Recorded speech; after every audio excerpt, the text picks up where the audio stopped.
Olá meninas, esse vídeo é muito simples, mas para ensinar uma coisa muito importante que muita gente não dá devida importância. E aí eu vou contar uma história. Uma vez, numa escola que eu trabalhava, eu fui arrumar os brinquedos de uma brinquedoteca. E eu lembro que eu mesma tinha ido com a diretora na loja comprar 2 conjuntos de blocos lógicos. E toda vez que eu pegava, eu fazia esse momento de guardar com maior cuidado, um momento de aprendizagem, mas também um momento de organização, para que os blocos estivessem sempre em ordem. É muito importante os blocos lógicos estarem sempre em ordem, sem faltar peça nenhuma, tá? Só que quando eu fui arrumar essa brinquedoteca, alguns anos depois, eu vi que nenhum dos 2 conjuntos estava completo.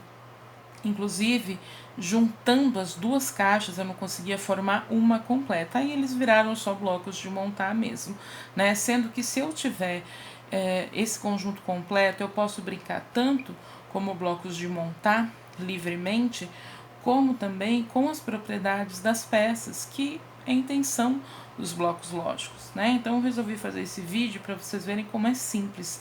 E outra, tem muita gente que guarda de qualquer jeito e a tampa não fecha, porque ela é como se fosse uma gavetinha, né? Então a tampa não fecha de jeito nenhum, porque tem muita peça aqui guardada de qualquer jeito. Por que é um momento de aprendizagem? Eu já falei lá nos stories do Instagram para vocês.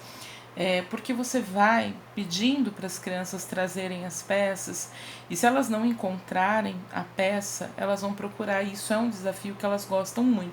Os meus faziam isso, eu sempre falava para eles: procura embaixo da mesa, procura perto da mochila, perto da cadeira, né? Porque se caiu, tá por ali. Agora, se você deixar isso para outro dia, da outra vez, e não tomar esse cuidado de olhar e conferir na hora de guardar, vai se perder. E não é um jogo barato, né? Porque ele é todo feito de madeira, ele é pintado. Então é muito importante a gente preservar, principalmente quando é de uso coletivo, como era o caso dessa escola onde eu trabalhava, né? Olha que tristeza. 2 conjuntos que a gente não conseguia formar um por falta de cuidado. Bom, o que eu faço com as crianças? Eu falo para elas: olha, agora vocês vão me trazer só os quadrados grandes. Por que eu vou pela forma? Porque pela forma é mais fácil de eu ajeitar aqui na caixa. Quer ver? A criança vai trazer os quadrados grandes, e se ela trouxer alguma coisa errada, é óbvio que eu vou chamar a atenção dela para que aquela peça não tem, para ela perceber que aquela peça não tem a característica que eu tô pedindo, né? E aí eu vou sempre conferindo, olha, são 3 quadrados grandes, grossos, um de cada cor. Elas me trouxeram as 3, então eu sei que tá ok. As finas também, são 3 quadrados finos, grandes, um de cada cor. Me trouxe os 3, tá ok, tá? Tá vendo como eu tô ajeitando bonitinho aqui um em cima do outro? Mas ao mesmo tempo, que é mais importante, eu já tô conferindo e já tô ajudando a criança a perceber o atributo, no caso aqui da forma, né? Claro, se você quiser pedir mais pausadamente, olha, eu quero só os quadrados grandes e finos, né? Olha, eu quero só quem tá com um quadrado grande, fino, amarelo. Pode fazer isso, não tem problema nenhum. Isso vai depender do tempo. O que você não pode é deixar de fazer isso por falta de tempo, ou seja, não reservar aquele tempinho necessário e tão importante para guardar e organizar o material corretamente e conferir se não está faltando nenhuma peça, tá? Aí eu peço para a criança os círculos grandes, né? Então eu ponho 2 círculos grossos juntos, o terceiro círculo grosso ao lado, junto com os outros 3 círculos finos, tá? E aí as crianças vão me ajudando e eu vou organizando. Agora só os triângulos. Então elas me trazem os 3 grossos, eu já vi, tá ok? Vou pôr 2 grossos um em cima do outro, um grosso e os 3 finos em cima desse grosso aqui, tá? Tá vendo como tá ficando organizadinho? Vai caber, ainda vai sobrar espaço, vou mostrar pra vocês. Agora só os retângulos grandes. Então tá aqui os 3 retângulos grandes grossos e os 3 retângulos grandes finos, tá? Agora só sobraram as peças pequenas, certo? Eu já peguei todas as grandes, agora sobram as pequenas, que são as mais fáceis de serem perdidas, né? Então também é importante sempre fazer aquela roda de conversa, de orientação com as crianças antes delas brincarem. E os blocos lógicos, por mais livre que a gente deixe no primeiro momento, que é o momento de reconhecimento do jogo, das peças, do material, aquele momento de brincar livremente, de montar o que quiser, antes desse momento sempre tem que ter essa conversa do professor e sempre tem que ter o aviso e a lembrança constante do professor para que a criança tome cuidado. Outra coisa que eu falava muito para os meus alunos: caiu no chão, pega na mesma hora, porque senão vai perder, tá? E a gente sabe que criança aprende muito também com exemplo, né? Eu era tão organizada, ó, vou fazer da mesma forma, agora só os quadrados pequenos, tá?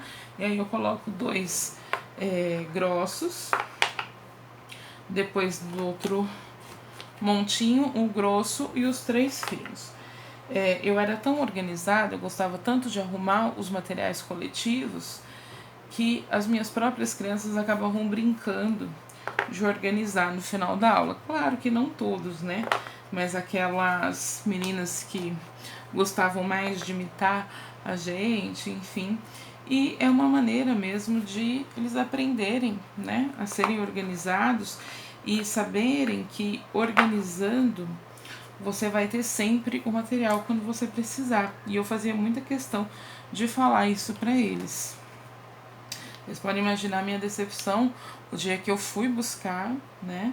E simplesmente não encontrei as peças ali completas, porque não dava para eu brincar, não dava para eu fazer a brincadeira que eu propus, né? Não dava. Eu precisava de todas as peças, porque o ideal de se brincar com os blocos lógicos é que tenha todas as peças. Olha só a quantidade de espaço que sobrou nessa caixa, tá vendo? E não chegou nem perto aqui daquele vãozinho onde a tampinha vai encaixar, quer ver? A tampinha é chata de fechar, mas não por conta de que tem peça a mais, olha. E ainda sobra espaço, traz regras que eu sempre aconselho. Leiam, aqui tem ideias muito legais, algumas que não dá pra gente fazer com crianças pequenas, mas algumas que dá perfeitamente pra gente adaptar e fazer sim com os pequenos, tá? Algumas ideias, inclusive, que eu mostrei pra vocês estão aqui. E aí eu tenho sempre a minha caixinha de blocos lógicos bem organizada, bem guardada e pronta para usar quando eu precisar. Espero que vocês tenham gostado da dica e que façam isso, independente de ser um material coletivo da escola que todo mundo usa, independente de ser um material só seu que você comprou, como esse daqui é meu, eu comprei para mim. A gente tem que ter cuidado, a gente tem que ter muito cuidado, porque daí esse material vai ter uma sobrevida muito longa e a gente vai poder usar para sempre. E os blocos lógicos, eles não são aquele tipo de material que cansam a criança ou saem de moda, porque tem tantas possibilidades de brincar com eles que as crianças nunca se cansam. E a gente sempre descobre uma maneira nova de brincar e ensinar um conteúdo, um conceito novo.